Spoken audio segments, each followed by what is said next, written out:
Conor McGregor versus Michael Chandler is now official. They will be fighting each other after coaching against each other on The Ultimate Fighter Season 31, which is coming up soon. This is massive news. I'm very excited about this, so I'm going to talk about who I believe is going to win, what I think about the matchup in general, and also now what I think is going to happen on The Ultimate Fighter with these two as coaches, and also what this means for the rest of the lightweight division and the rest of the UFC in general. I'm very excited about this. This is the better matchup that they could have made. Of course, I really wanted to see Conor McGregor versus Jorge Masvidal. That would have been my number one pick. I think that would have been amazing. But of course, Masvidal can't wait that long. He needs to fight soon. He's got a bunch of legal issues right now, and he's about to lose a whole bunch of money. So he also needs to start making a bit of money at the same time. But Conor McGregor, man, he's back. It feels weird, but he's back. Of course, we're still going to wait a very long time until probably July, when they're probably going to fight each other. So this at least means that, you know, Conor McGregor is back in the USADA testing pool. I imagine he started it at the start of this year, is what I would guess. So he's probably going to be back around July. International Fight Week pay-per-view. Conor McGregor versus Michael Chandler. If Jon Jones loses, by the way, it might be the best thing ever. I know it doesn't sound that way, but if Jon Jones loses to Cyril Gane, I can so see them doing to try and sort of compete with whatever Ngannou's going to be doing around July. Maybe he fights Anthony Joshua. I can so see them doing Conor McGregor versus Michael Chandler main event, and then Jon Jones, Stipe Miocic in the co-main event. That would be amazing. But either way, let's talk about this matchup. Really good. I'm glad it wasn't Tony Ferguson, because although Tony Ferguson would have been way more fun for The Ultimate Fighter, because he would have made it an absolute circus, Michael Chandler is like a more respectable win for McGregor if he does come back and get the win. And at 170 pound McGregor, not doing much of a weight cut, and he's so bulked up now as well. I'm imagining this is going to be in the welterweight division. I don't see him cutting down to lightweight again. I reckon he could win, in all honesty, because Chandler has been taking so much damage recently in his career. And he starts so fast, and he's so open when he's throwing shots. Now, could he catch McGregor in the first round, finish him, land a KO blow, and it's like, oh my god, Michael Chandler just put Conor McGregor out cold. McGregor's finished. That could be a reality here. And that's why I like this matchup, because as much as I would have loved a Ferguson fight or something like that, there's just not that kind of... Ferguson might have broken down McGregor as the fight went on, eventually submitting him or TKOing him. It wouldn't have been like a flatline, oh my god, McGregor's completely stiff, out cold, like a ragdoll in the center of the octagon, like Michael Chandler can do to people. So,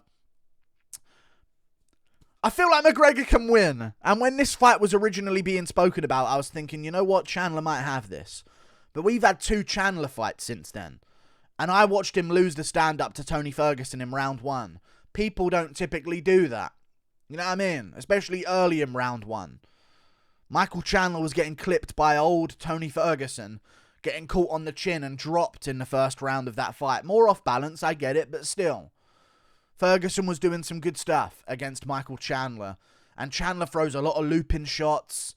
And McGregor slips and lands straight counters. I don't know what it is, but at 170, and also after watching Michael Chandler take so much damage recently as well, and also knowing that Conor McGregor is probably going to get under his skin on The Ultimate Fighter, I can see Chandler being like all kumbaya and very zen in the first few episodes, and then there's like a teaser for episode 4, and Chandler just completely loses it and goes into a rage because McGregor's just pushed him that one little bit too far. I can see Chandler starting fast, having the IQ that he does, which is negative IQ levels, and getting caught by McGregor. I just made this video and was talking about how Chandler might win it. And then after, like in the middle of it, I thought, no, I've got to start it again. I've got to start the video again because I don't believe it. I can so see McGregor catching him. I don't know why. After the Poirier fight, he took so much damage there. He's just taking damage on damage on damage. In reality, right? And I know he could wrestle, but McGregor's pretty good defensively. Like, are we not learning that from what Khabib has done to the rest of the lightweight division? Compared to, like, I know he didn't struggle against McGregor, but he couldn't do anything in round 1. You know what I mean? He had a great round 2, but round 3, he didn't get a takedown. And McGregor got right back up whenever he did. and then got caught in round 4. But McGregor's takedown defense is very underrated, and Chandler slows down as much as McGregor does, especially when he's offensively grappling, and he starts making mistakes, and then there's opportunities for McGregor, and not to mention the stakes that are going to be on the line in this matchup, the eyes, the spotlight that's going to be on them. Chandler's been like that feature fight position on a pay-per-view card recently, so he kind of slides under the radar, so the show isn't entirely about him, but it kind of is. But this is going to be main event, International Fight Week, after The Ultimate Fighter, after so many weeks of recording with Conor McGregor. It's going to be crazy, and I'm really looking forward to it. I don't know when The Ultimate Fighter starts. I'm going to look that up now. When does The Ultimate Fighter start? Hopefully they have like a set date. The first episode of The Ultimate Fighter Season 31, featuring Conor McGregor and Michael Chandler, is going to be released on the 30th of May. Wow, that's a long time away. Okay, then. Right. That is a long way away. So I'm imagining, yeah, that means July. Right? Because I don't know how many episodes they normally do. How many episodes are there of The Ultimate Fighter? We're doing live Googlings here. 150, right. Just for one season, please. That would be really good. So there's 150 episodes and 30 seasons. And that's not... The maths don't add up there whatsoever. You know what I mean? There's not 5 episodes. So I don't understand that. But either way. I don't know how many episodes there are. I feel like there's about 8 or 9. Something like that recently at least. So we'll see how it goes. But yeah, I think that sort of times up with July. But I can just see Conor McGregor catching Chandler. Can you not? As Chandler comes in, boom, left-hand counter, Chandler gets dropped, wobbled, and he doesn't recover well either, Michael Chandler. Now, I could see a horrific reality where he slumps Conor McGregor, and McGregor's done forever, and it's after all this build-up of trash talking on TUF, and now he's the laughingstock of the MMA world, and we never get McGregor back ever again.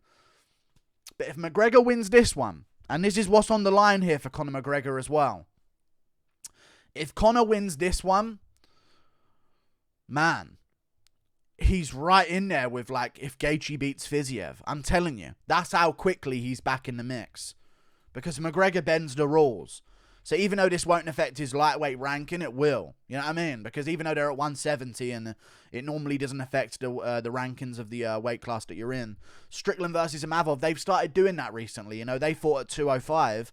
And Strickland still got bumped up a spot for winning against Imavov.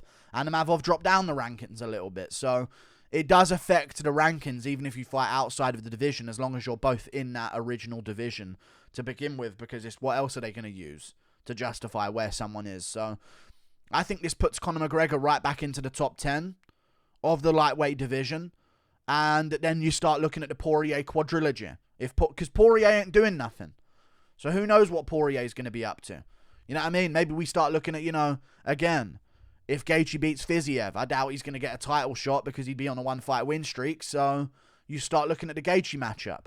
If he wins this at 170 and Masvidal wins, which I doubt, but what if he does? Maybe they just say, let's do Masvidal McGregor for a title shot at 170. With McGregor numbers, you get McGregor treatment. You know what I mean? And they changed the rules of MMA. So this really could be an absolute crazy spin on the UFC in 2023.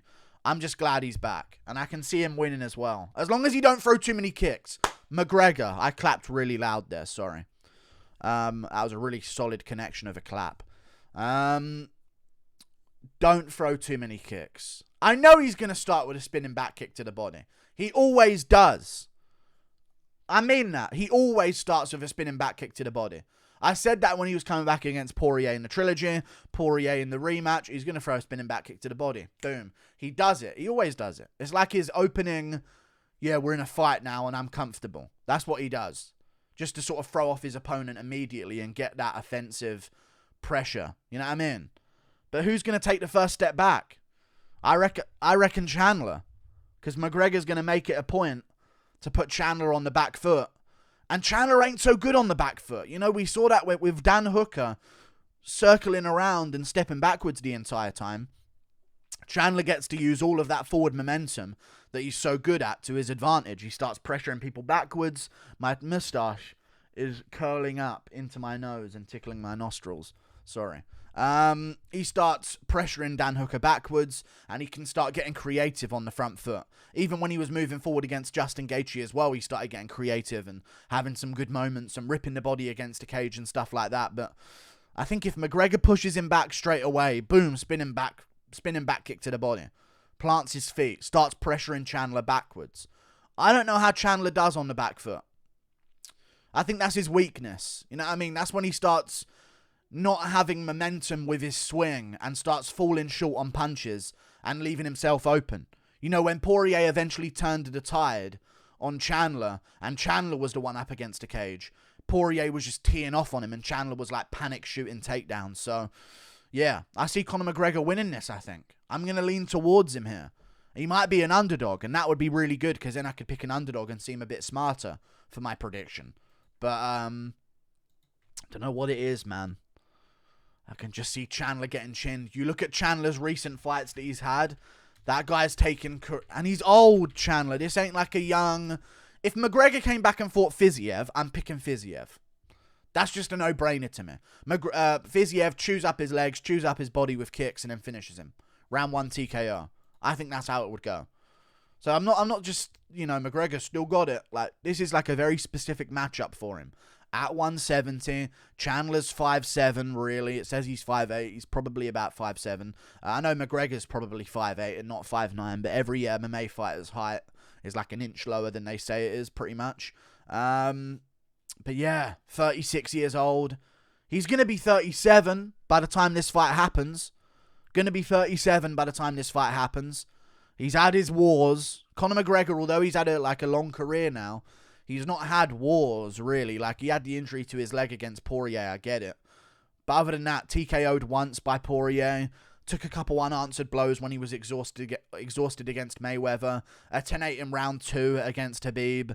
A bit of a war against Diaz, but not too many concussive blows where he was getting dropped and stuff like that. Like, McGregor's had a pretty... I don't want to say this too confidently, but compared to most MMA fighters who have been champion and lingered around afterwards, a pretty damage-free career. Just because of the way that he wins normally. He doesn't get into scraps a lot, at least early on, when he was rising up the rankings. Most guys get into like a brutal war at some point as they're climbing up. So he's still fresh. 34 years of age. 3.5-inch reach advantage over Michael Chandler. 2.5 inch. Enough for Conor McGregor, you know what I mean? Like, he'll still be able to use that. And like, certain fighters, you give them like 2 inches of reach advantage, they can make it seem like double that. You know what I mean? Because of how good they are at range control. Yeah. Michael Chandler had his war with Poirier, took a bunch of damage there at the end of the first round. In the third round, he got finished as well. Justin Gaethje had a war, dropped by Ferguson in the first round of their fight there, finished by Oliveira before that. And he's had wars in Bellator as well his entire career. KO'd by Pitbull, the war with Will Brooks, got finished by Will Brooks in the rematch. The war with Alvarez. I can see the 2 wars with Alvarez. I can see McGregor catching him. Straight left. Don't know about you guys. Let me know in the comments below. But that's how I'm feeling. Also, about TUF, let's talk about what's going to happen on there. I think it's going to be great. I think the fact that they're doing TUF is going to add to the pay-per-view numbers.